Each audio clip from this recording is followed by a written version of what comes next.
Okay, so next article में हम study करेंगे वर्क एनर्जी प्रिंसिपल।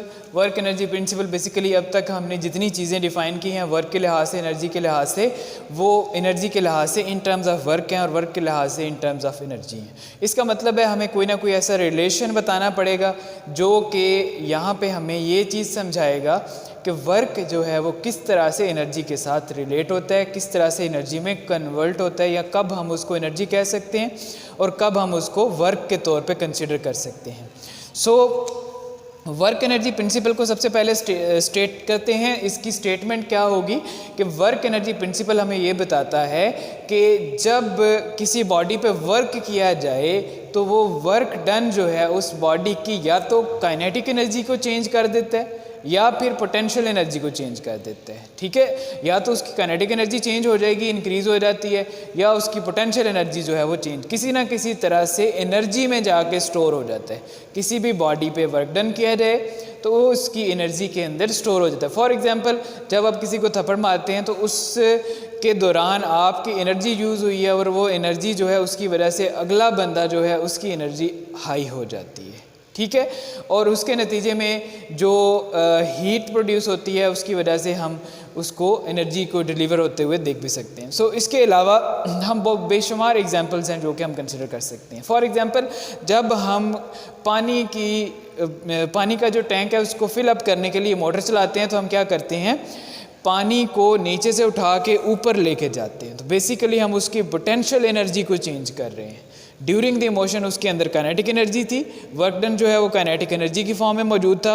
अपवर्ड जब टैंक के अंदर पहुंच चुका है पानी, अब वो रुक गया है, अब उसकी एनर्जी पोटेंशियल एनर्जी है। पहले वो ज़मीन पे था, पोटेंशियल एनर्जी कम थी, अब एक हाइट के ऊपर है, अब उसकी पोटेंशियल एनर्जी ज़्यादा है। सो हम बेसिकली वर्क डन करते हैं उस पोटेंशियल एनर्जी को, पानी की पोटेंशियल एनर्जी को इंक्रीज़ करने के लिए वो यूज़ होता है। सो हम वर्क डन को डिफ़ाइन करते हैं। Work done is work energy principal जो है वो डिफ़ाइन किस तरह से होगा कि work done on a body is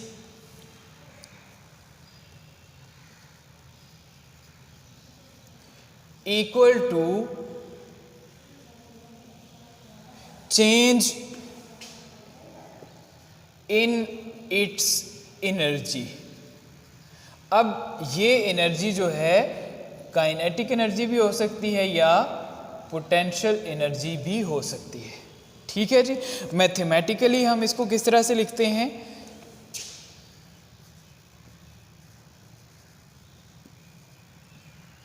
mathematically हम इसको लिखते हैं वर्क डन जो है it is equal to delta के ई या W is equal to delta p e. तो पोटेंशियल और काइनेटिक एनर्जी में चेंज जो प्रोड्यूस होगी उसको हम कहते हैं वर्क। और ये डेल्टा जो है बेसिकली इनिशियल और फाइनल काइनेटिक एनर्जीज को दिखा रहा है कि final energy minus initial energy करेंगे।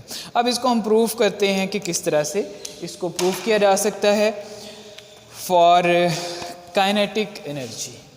तो इसका जो प्रूफ है वो किस तरह होगा कि consider a body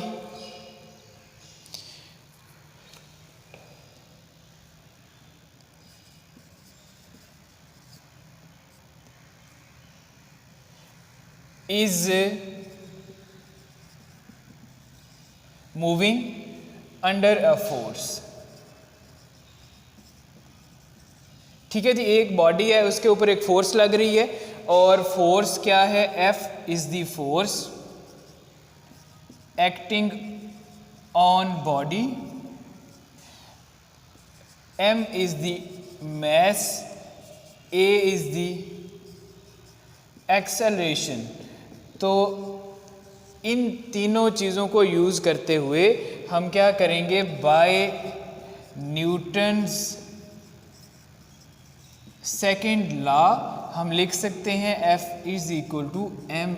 इसको हम कहते हैं क्वेश्चन नंबर 1। ठीक है जी, जितनी ज़्यादा फोर्स लग रही है ये बॉडी उतनी ही ज़्यादा मूव करती जा रही है। इसको हम कहते हैं इक्वेशन नंबर 1। उसके बाद नेक्स्ट कंसिडरेशन जो है वो हमारे पास है, इस बॉडी की वेलोसिटी इनिशियल vi है, इनिशियल वेलोसिटी, इसी तरह vf